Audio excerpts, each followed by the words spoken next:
तो देखिए next question जो हमारा है ये एक न्यूमेरिकल है और ये आपका अतल उत्तरीय प्रश्न है। ठीक है, बहुत इंपॉर्टेंट है। देखिए, दो बिंदु आवेश 8 माइक्रोकूलाम तथा 12 माइक्रोकूलाम एक दूसरे से 10 सेंटीमीटर की दूरी पर वायु में रखे गए हैं।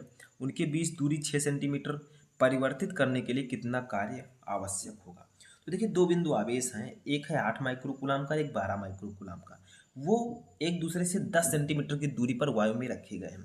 तो सबसे पहले हमें यहाँ पर फोर्स निकाल लेना है, फिर उनके बीच की दूरी 6 सेंटीमीटर परिवर्तित करने के लिए आवश्यक कार्य कितना होगा, फिर हमें वर्क निकालना है। तो देखिए यहाँ पर F इक्वल टू फार्मूला एक होता है। ठीक है, यहाँ पर जो कार्य आपको निकालना है W। ठीक है, F इक्वल टू फार्मूला तो आप लोगों को पता ही होगा, मैंने आपको पहले ही बताया है कूलाम के नियम से। F equal to K Q1 Q2 upon R square. तो जैसे ही आप यफ निकालेंगे तो एक फार्मूला लगेगा कार्य का W equal to F into D. ठीक है, तो यफ हम निकाल लेंगे, डी यहाँ पर दिया गया है, हमारा कार्य भी आ जाएगा। तो सबसे पहले हमें यफ निकालना होगा। तो जो कुछ दिया गया है उसको पहले लिखते हैं। देखिए, हमें दो बिंदु आवेश दिए गए हैं, एक है 8 माइक्रोकूलाम का, एक 12 माइक्रोकूलाम का। तो हमारा पहला आवेश को मान लेते हैं Q1। ठीक है, ये हमारा है 8 माइक्रोकूलाम का, इसको कूलाम में परिवर्तित करेंगे तो 8 गुणे 10 की पावर -6 कूलाम। ठीक है, तो ये हमारे Q1 की वैल्यू है। अब हम यहाँ पर Q2 भी हमें दिया गया है। ठीक है, Q2 हमें दिया गया है, देखिए 12 माइक्रोकूलाम का, तो यहाँ पर हम 12 माइक्रोकूलाम लिखेंगे। ठीक है, अब इसको भी हम कूलाम में कन्वर्ट कर लेंगे तो Q2 इक्वल टू आपका हो जाएगा 12 गुणे 10 की पावर -6 कूलाम। ठीक है, अब देखिए यहाँ से हम फोर्स निकाल लेते हैं। क्या फोर्स? तो फोर्स निकालना है तो एक फार्मूला लगेगा। ठीक है, वो फार्मूला क्या है, देखिए F equal to K into Q1 Q2 upon R square. ठीक है, ये फोर्स का फार्मूला होता है। अब यहाँ पर आर कितना दिया गया है उसको मैंने नहीं लिखा है, तो आर जो मैं यहाँ पर साइड में लिख देता हूँ, आप लोग नीचे लिख लीजिएगा। आर हमें दिया गया है यहाँ पर कितना, देखिए 10 सेंटीमीटर, 10 सेंटीमीटर। अब इसको भी हम मीटर में बदलेंगे क्योंकि हमने माइक्रो कूलाम को कूलाम में बदला, तो इसको भी मीटर में बदलते हैं। तो इसको हम लिखेंगे 10 गुणे 10 की पावर -2 मीटर। ठीक है, अब ये आपका मीटर में कन्वर्ट हो चुका है। यानी कि अगर आपको सेंटीमीटर से मीटर में कन्वर्ट करना है तो 100 से भाग दे दीजिए। तो 100 से भाग देंगे तो नीचे 10 की पावर 2 हो जाएगा, ऊपर करेंगे तो 10 की पावर -2। ठीक है, अब यही वैल्यू हम यहाँ पर रख देंगे। तो देखिए यहाँ पर जो एफ है, के है, के की वैल्यू मैं आपको ऑलरेडी बता चुका हूँ, ये 1/4πε0 यानी कि 9 × 10 की पावर 9 इसकी वैल्यू होती है। ठीक है, इंटू Q1 की वैल्यू ऊपर हमें दी गई है, देखिए ये 8 गुणे 10 की पावर -6, तो इसको लिखेंगे 8 गुणे 10 की पावर -6 इंटू Q2 की दी गई है 12 गुणे 10 की पावर -6। आर की वैल्यू हमने अभी ऊपर यह बताया 10 गुणे 10 की पावर -2 का होल स्क्वायर। ठीक है, इतना समझ में आया। सिर्फ आपको एक फार्मूला लगा देना है, ये फार्मूला आपको याद रखना है, ये वाला। ठीक है, बहुत ही इंपॉर्टेंट फार्मूला है, तो ये याद रखिएगा। देखिए F इक्वल टू आपका हो जाएगा 9 का 8 से और जो आएगा उसका 12 से। देखिए 9 8 72, 72 का 12 से जब हम गुणा करेंगे तो हमारी वैल्यू यहाँ पर आ जाएगी 864। ठीक है, 864 गुणे, देखिए 10 की पावर 9 है, इसको ऐसे रहने देंगे, गुणे ये 10 की पावर -6 है, 10 की पावर -6, तो दोनों माइनस माइनस प्लस जुड़ जाएंगे लेकिन चिन्ह वही रहेगा, तो हो जाएगा 6 और 6 12, 10 की पावर -12 अपान ये स्क्वायर है इसका, तो 10 का स्क्वायर करेंगे तो 100 आ जाएगा, गुणे 10 की पावर -2 का स्क्वायर करेंगे तो 10 की पावर -4 आ जाएगा। अब इसी को हम सॉल्व कर लेते हैं थोड़ा यहाँ पर। ठीक है, तो ये हमारा हो जाएगा F इक्वल टू 864 आपका ऐसे रहेगा। और आप लोग चाहें तो इस 864, ठीक है, यहाँ पर मैं क्या करता हूँ 864 इसे रहने देता हूँ, गुणे 10 की पावर 9 और ये -12 है। ठीक है, तो 9 में से 12 जाएगा तो कितना बचेगा -3। ठीक है, देखिए माइनस वाला चिन्ह जो है वो अंक बड़ा है, तो हम यहाँ पर माइनस में आंसर आएगा। ये इसको हम लिख सकते हैं 100 को, देखिए 10 की पावर 2 लिख सकते हैं, और 10 की पावर 2 लिखेंगे तो 2 में से 4 चला जाएगा, तो ये बचेगा 10 की पावर -2।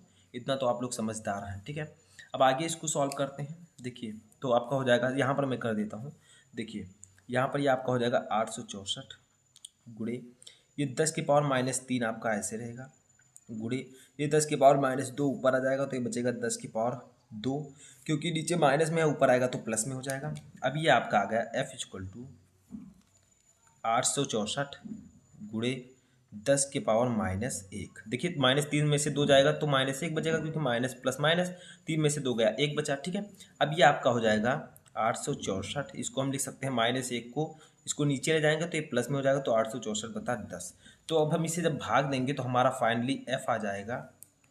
ठीक है, कितना आ जाएगा देखिए, एफ हमारा आ जाएगा 86.4 न्यूटन। ठीक है, तो 86.4 न्यूटन हमारा एफ आ गया। अब हम क्या करेंगे, यहाँ से हमें वर्क निकालना है। ऊपर देखिए क्या था, 6 सेंटीमीटर दूरी परिवर्तित करने के लिए कितना आवश्यक कार्य करना पड़ेगा। तो हमें डी दिया गया है और यहाँ से हम एफ हमने निकाल लिया। अब हम कार्य यहाँ से आसानी से निकाल सकते हैं। तो देखिए डी हमें दिया गया है यहाँ पर 6 सेंटीमीटर। तो चलिए फॉर्मूला लगाते हैं। तो देखिए हमारा एफ इतना आया है, डी हमें दिया गया है 6 सेंटीमीटर, 6 सेंटीमीटर। ठीक, इसको हम मीटर में कन्वर्ट करेंगे तो हमारे डी की वैल्यू आ जाएगी 6×10⁻²। ठीक है, क्योंकि 6 से 100 को भाग देंगे तो हमारा इतना मीटर आ जाएगा। ठीक है, अब हम कार्य यहाँ से आसानी से निकाल सकते हैं। कार्य W = होता है F/D, F/D। अब देखिए एफ की वैल्यू हम लिखेंगे 86.4, डी की वैल्यू लिखेंगे 6×10⁻²। अब इसी को हम सॉल्व करते हुए चले जाएंगे। देखिए 86.4 को आप 6 से गुणा करेंगे तो आपका आएगा 518.4 गुणे 10⁻²। यहाँ से हम क्या कर सकते हैं, 518.4 बटा ये 10⁻², ऊपर है नीचे जाएगा तो प्लस में हो जाएगा, तो ये हो जाएगा 10⁻²। इसको सॉल्व करेंगे 518.4 बटा 10⁻² को हम लिख सकते हैं 100। जब इसको भाग देंगे तो देखिए जो पॉइंट यहाँ पर है वो 2 अंक इधर आ जाएगा, तो आपका ये आ जाएगा W = ये आपका हो जाएगा 5.184। ठीक है, जूल। इतना आपका आंसर यहाँ पर आ जाएगा। आप लोगों का आंसर आया कार्य 5.184 जूल। तो आप लोग फाइनली कह सकते हैं कि दो बिंदुओं आवेशों 8 माइक्रोकूलम तथा 12 माइक्रोकूलम एक दूसरे से 10 सेंटीमीटर की दूरी पर वायु में रखे गए हैं। तो उनके बीच दूरी अगर हम 6 सेंटीमीटर परिवर्तित कर दें तो उनके लिए आवश्यक कार्य जो होगा वो 5.184 जूल होगा, या इसे ही आप लिख सकते हैं 5.18 जूल। ठीक है, तो आई होप कि आपको समझ में आ चुका होगा। नेक्स्ट क्वेश्चन देखते हैं। तो देखिए नेक्स्ट क्वेश्चन एक सिंपल सा क्वेश्चन है, 8वां क्वेश्चन, कि कूलाम बल न्यूटन के किस नियम का पालन करता है। यानी कि जो कूलाम का बल है वो न्यूटन के किस नियम का पालन करता है। तो देखिए कूलाम बल न्यूटन के क्रिया प्रतिक्रिया नियम का पालन करता है, अर्थात दो आवेशों पर कार्यरत स्थिर वैद्युत बल परस्पर समान तथा विपरीत होते हैं। यानी कि कूलाम का जो बल है वो न्यूटन के क्रिया प्रतिक्रिया नियम का पालन करता है। क्रिया प्रतिक्रिया नियम का मतलब जो आप क्रिया करते हैं उसकी विपरीत प्रक्रिया मिलती है। वैसे ही दो आवेशों पर कार्यरत स्थिर विद्युत बल परस्पर समान तथा विपरीत होते हैं। यानी कि दो आवेश पर जो विद्युत बल कार्य करते हैं वो समान और विपरीत होते हैं। तो ये कूलाम बल जो है वो न्यूटन के क्रिया प्रतिक्रिया नियम का पालन करता है। नेक्स्ट क्वेश्चन हम देखते हैं। देखिए नेक्स्ट क्वेश्चन हमारा है कि विद्युत क्षेत्र में, ठीक है, विद्युत क्षेत्र में एक इलेक्ट्रॉन रखा है, स्पष्ट कीजिए कि वह उच्च विभव वाले क्षेत्र की ओर गति करेगा या निम्न विभव वाले क्षेत्र की ओर। यानी कि विद्युत क्षेत्र में एक इलेक्ट्रॉन को रख दिया जाए तो वह उच्च विभव वाले क्षेत्र की ओर गति करेगा या निम्न विभव वाले क्षेत्र की ओर। तो चलिए जानते हैं। तो इसका राइट आंसर होगा उच्च विभव वाले क्षेत्र की ओर। ठीक है, उच्च विभव वाले क्षेत्र की ओर, क्षेत्र की ओर। तो याद रखिएगा अगर विद्युत क्षेत्र में एक इलेक्ट्रॉन को रख दिया जाए तो वह उच्च विभव वाले क्षेत्र की ओर गति करेगा। ठीक है, नेक्स्ट क्वेश्चन देखते हैं। देखिए समविभव पृष्ठ के दो बिंदुओं पर विभवांतर का मान कितना होता है। यानी कि जो समविभव पृष्ठ होता है उसके दो बिंदुओं पर विभवांतर का मान कितना होता है, 0 होता है। क्योंकि आपको पता है कि समविभव पृष्ठ के प्रत्येक पृष्ठ पर विभव समान होता है, और जब विभव समान होगा तो समविभव पृष्ठ के दो बिंदुओं पर जो विभव होगा उनका मान 0 होगा। ठीक है, तो ये आपका 0 आंसर होगा। नेक्स्ट क्वेश्चन देखते हैं। तो देखिए नेक्स्ट क्वेश्चन एक न्यूमेरिकल है जो कि बहुत ही इजी है, छोटा सा न्यूमेरिकल है। देखिए 1.3 × 10⁻⁷ कूलाम के आवेश को अनंत से किसी बिंदु तक, किसी विद्युत क्षेत्र में एक बिंदु तक लाने में 6.5 × 10⁻⁵ जूल कार्य करना पड़ता है। उस बिंदु पर विद्युत विभव ज्ञात कीजिए। यानी कि कोई आवेश है जिसकी वैल्यू 1.3 × 10⁻⁷ दी गई है। अब उसको एक बिंदु तक, अनंत से किसी विद्युत क्षेत्र के एक बिंदु तक लाने में कार्य जो करना पड़ता है वो है 6.5 × 10⁻⁵। तो आपको विद्युत विभव का मान निकालना है। तो बहुत ही ईजी है। देखिए हमें दिया गया है Q, ठीक है, उसके बाद में W दिया गया है। तो Q हमें दिया गया है 1.3 × 10⁻⁷ कूलाम, ठीक है। डब्लू हमें दिया गया है 6.5 गुणे 10⁻⁻5 जूल, ठीक है। हमें निकालना है विद्युत विभव हुई, तो इसका फार्मूला जो है, जो विद्युत विभव का डेफिनेशन होता है वही फार्मूला यहाँ पर लगाना है, V इक्वल टू W/Q, ठीक है। ये फार्मूला होता है विद्युत विभव का, याद रखिएगा, बहुत ही इंपॉर्टेंट है फार्मूला, तो ये आप लोग याद रखिएगा। अब यहाँ से हम सॉल्व कर लेते हैं। V इक्वल टू W की वैल्यू दी गई है 6.5 गुणे 10⁻⁻5, Q की वैल्यू दी गई है 1.3 गुणे 10⁻⁻7, ठीक है। इसको कट करेंगे तो ये दशमलव कट हो जाएगा, 13×5 = 65, ठीक है। तो ये आपका फाइनली आ जाएगा V इक्वल टू 5 गुणे 10⁻⁻5 गुणे ये 10⁻⁻7 नीचे ऊपर जाएगा तो प्लस में हो जाएगा, तो ये हो जाएगा 10⁻7। यहाँ पर आपका V इक्वल टू हो जाएगा 5 गुणे 10⁻, देखिए -5 है, ये 7 है, तो प्लस वाला बड़ा है, तो ये आपका आंसर प्लस में आएगा, तो 10⁻2 वोल्ट, ठीक है। तो ये आपका आंसर आ जाएगा, या इसी को आप लिख सकते हैं V इक्वल टू 5 गुणे 10⁻2 को हम लिख सकते हैं 5 गुणे 100, यानी कि 500 वोल्ट भी हम इसे आंसर लिख सकते हैं। तो ये आपका हो जाएगा आंसर, ठीक है। अब हम देखते हैं अपना नेक्स्ट क्वेश्चन। तो देखिए हमारा 12 नंबर क्वेश्चन है कि किसी चालक की धारिता का मान किन कारकों पर निर्भर करता है, यानी कि अगर कोई चालक है तो उसकी जो धारिता है वो किन कारकों पर निर्भर करती है। तो देखिए हम लोग लिखेंगे किसी चालक की धारिता सबसे पहले चालक के आकार पर, ठीक है, चालक के आकार, फिर आकृति, फिर चारों ओर के माध्यम, यानी कि चारों ओर का माध्यम कैसा है, ठीक है, चारों ओर के माध्यम, ठीक है, चारों ओर के माध्यम, ठीक है, पर निर्भर करता है,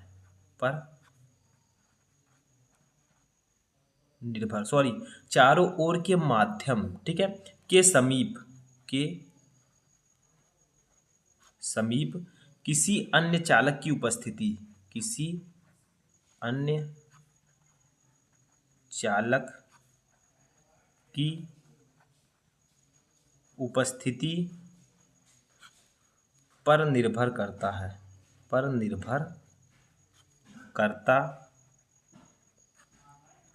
ठीक है। तो देखिए क्या कहा गया था कि किसी चालक की धारिता का मान किन कारकों पर निर्भर करता है। तो देखिए किसी चालक की धारिता जो है वो चालक के आकार पर, आकृति पर और चारों ओर के माध्यम के समीप किसी अन्य चालक की उपस्थिति पर निर्भर करता है। यानी कि कोई चालक आप ले लीजिए तो उसकी धारिता कितनी है वो उसके आकार पर डिपेंड करेगी। आकार बड़ा होगा तो उसकी धारिता बड़ी हो जाएगी, ठीक है। आकृति कैसी है उस पर भी डिपेंड करता है, और जहाँ वो रखा है उसके चारों ओर कोई अन्य चालक तो नहीं है, उसकी उपस्थिति तो नहीं है, उस पर भी वो डिपेंड करता है, ठीक है। समझ में आया। नेक्स्ट क्वेश्चन हमारा है आवेशित संधारित्र में ऊर्जा किस रूप में संचित रहती है। यानी कि अगर कोई आवेशित संधारित्र है तो उसमें जो ऊर्जा है वो किस रूप में इकट्ठा रहती है, यानी कि संचित रहती है। तो देखिए किसी संधारित्र, आप लोग लिखेंगे किसी संधारित्र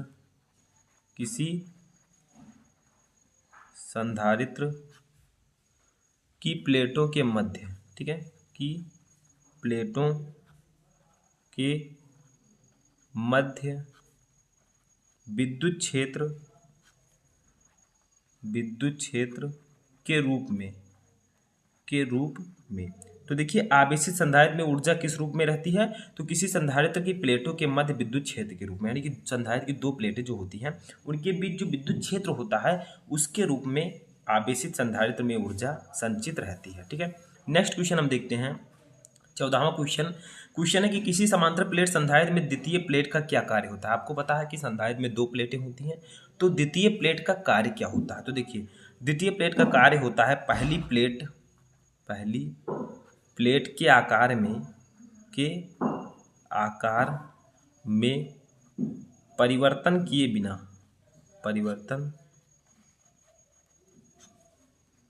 बिना, ठीक है, आवेश ग्रहण करने की क्षमता में वृद्धि करना। ठीक है, तो किसी समांतर प्लेट संधारित्र में द्वितीय प्लेट का क्या कार्य होता है? तो देखिए, द्वितीय प्लेट का कार्य होता है कि पहली प्लेट के आकार में परिवर्तन किए बिना आवेश संग्रहण करने की क्षमता में वृद्धि करना। यानी कि पहली प्लेट में के आकार में परिवर्तन ना किया जाए और ज़्यादा से ज़्यादा आवेशों को संग्रहित किया जा सके। ठीक है, लास्ट क्वेश्चन हमारा है, देखिए, तुल्य धारिता बढ़ानी हो तो संधारित्र को किस क्रम में संयोजित करना होगा? यानी कि अगर आपको किसी संधारित्र की धारिता बढ़ानी है तो आपको संधारित्र को किस क्रम में संयोजित करना चाहिए? तो आपको समांतर क्रम में आपको संयोजित करना चाहिए। अगर आपके पास धारिता है, संधारित्र है, तो उनको अगर आप समांतर क्रम में संयोजित कर देंगे तो उसकी धारिता बढ़ जाएगी। देखिए 16 नंबर क्वेश्चन है कि किसी उत्तल दर्पण से वस्तु की दूरी u, प्रतिबिंब की दूरी v तथा दर्पण की फोकस दूरी f में क्या संबंध होता है? ठीक है, यानी कि उत्तल दर्पण के लिए u v f में क्या संबंध होता है? तो इसका हम लिखेंगे सूत्र। ठीक है, तो आप लिखिए उत्तल दर्पण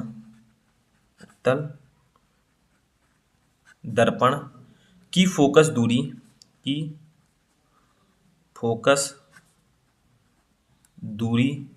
f, फोकस दूरी, उत्तल दर्पण की फोकस दूरी f। ठीक है, उसके बाद में आप लिखिए उत्तल दर्पण से वस्तु की दूरी। ठीक है, वस्तु की दूरी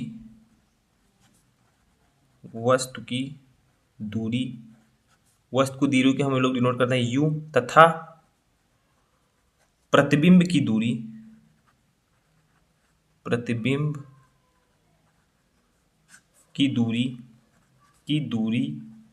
v। ठीक है, प्रतिबिंब की दूरी को हम v से डिनोट करते हैं। में निम्न संबंध होता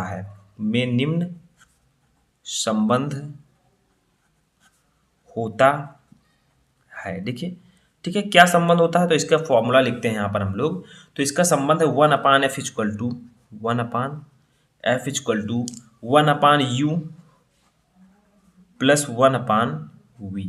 ठीक है, ये संबंध होता है उत्तल दर्पण की फोकस दूरी, वस्तु की दूरी और प्रतिबिंब की दूरी में संबंध होता है। ठीक है, ये फॉर्मूला। तो अगर आपसे कोई पूछे कि किसी उत्तल लेंस से वस्तु की दूरी u, प्रतिबिंब की दूरी v तथा दर्पण की फोकस दूरी f में क्या संबंध होता है? तो किसी उत्तल दर्पण से वस्तु की दूरी f, प्रतिबिंब की दूरी v तथा दर्पण की फोकस दूरी f में ये संबंध होता है। ठीक है, 1/f equal to 1/u plus 1/v, या आप लिख सकते हैं 1/f equal to 1/v plus 1/u। ठीक है, तो ये इन दोनों में रिलेशन होता है। समझ में आ गया? चलिए नेक्स्ट क्वेश्चन देखते हैं। तो देखिए हमारा 17 नंबर क्वेश्चन है कि उस भौतिक सिद्धांत का नाम लिखिए जिस पर प्रकाशिक तंतु का कार्य सिद्धांत आधारित है। देखिए, जो ऑप्टिकल फाइबर होता है, प्रकाशिक तंतु, ठीक है, वो किस सिद्धांत पर काम करता है, उस भौतिक सिद्धांत का आपको नाम लिखना है। तो देखिए आप लिखिए प्रकाशिक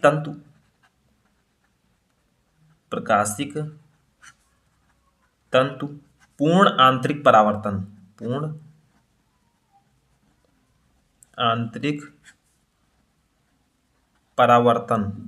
ठीक है, परावर्तन के सिद्धांत पर कार्य करता है। ठीक है, तो देखिए प्रकाशिक तंतु जो है वो पूर्ण आंतरिक परावर्तन के सिद्धांत पर कार्य करता है। समझ में आ गया? तो आपसे क्वेश्चन किया गया था कि उस भौतिक सिद्धांत का नाम लिखिए जिस पर प्रकाशिक तंतु का कार्य सिद्धांत आधारित है। तो प्रकाशिक तंतु का कार्य सिद्धांत जो है वो पूर्ण आंतरिक परावर्तन पर आधारित है। नेक्स्ट क्वेश्चन देखते हैं। तो देखिए क्वेश्चन है कि प्राथमिक इंद्रधनुष में बाहरी तथा आंतरिक किनारों का रंग क्या होता है? यानी कि जो प्राथमिक इंद्रधनुष होता है, प्राइमरी रेनबो, उसमें बाहरी तथा आंतरिक किनारों का रंग क्या होता है? तो लिखिए प्राथमिक इंद्रधनुष में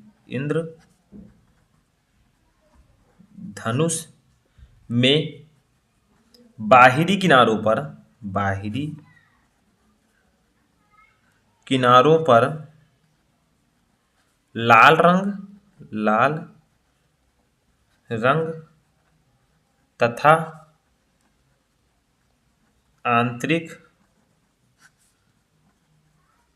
किनारों पर बैंगनी रंग होता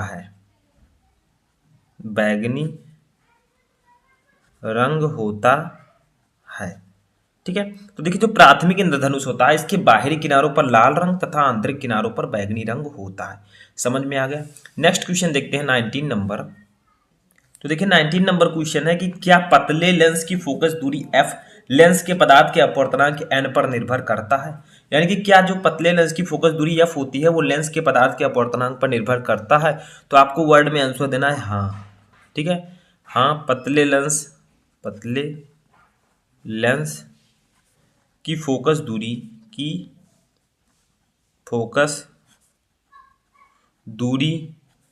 f लेंस के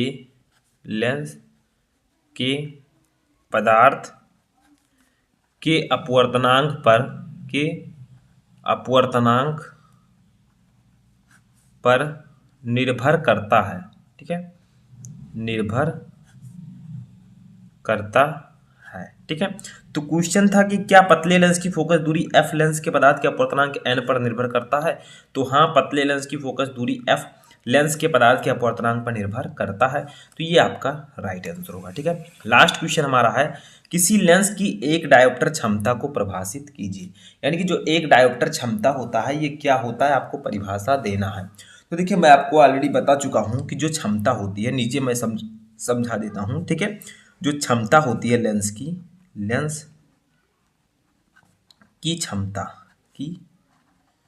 क्षमता इसको हम लोग इग्नोर करते हैं P से।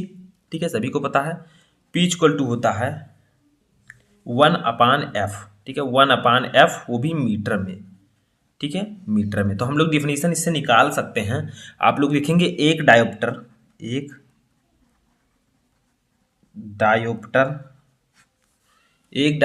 उस लेंस की क्षमता है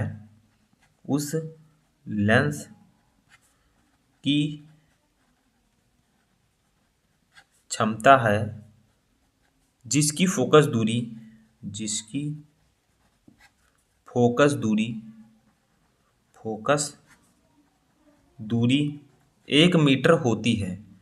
1 मीटर होती है। ठीक है, तो देखिए क्या कहा गया कि एक डायोप्टर उस लेंस की क्षमता है जिसकी फोकस दूरी 1 मीटर होती है। तो देखिए अभी आप फोकस दूरी के स्थान पर क्या लिख दें 1 मीटर लिख दें। ठीक है, f के स्थान पर 1 लिख दें तो 1/1 P इक्वल टू हमारा कितना आ जाएगा P इक्वल टू आ जाएगा 1। लेंस की क्षमता 1 आ गई। ठीक है, एक डायोप्टर। तो आपको एक डायोप्टर का ही डेफिनेशन पूछा गया था। तो कब एक डायोप्टर आएगा जब फोकस दूरी 1 मीटर होगी। ठीक है, तो वही कहा गया एक डायोप्टर उस लेंस की क्षमता है जिसकी फोकस दूरी 1 मीटर होती है। तो अगर फोकस दूरी 1 मीटर होगी तो हमारी क्षमता एक डायोप्टर होगी। ठीक है, तो एक डायोप्टर वह उस लेंस की क्षमता है जिसकी फोकस दूरी 1 मीटर होती है। ठीक है, समझ में आ गया।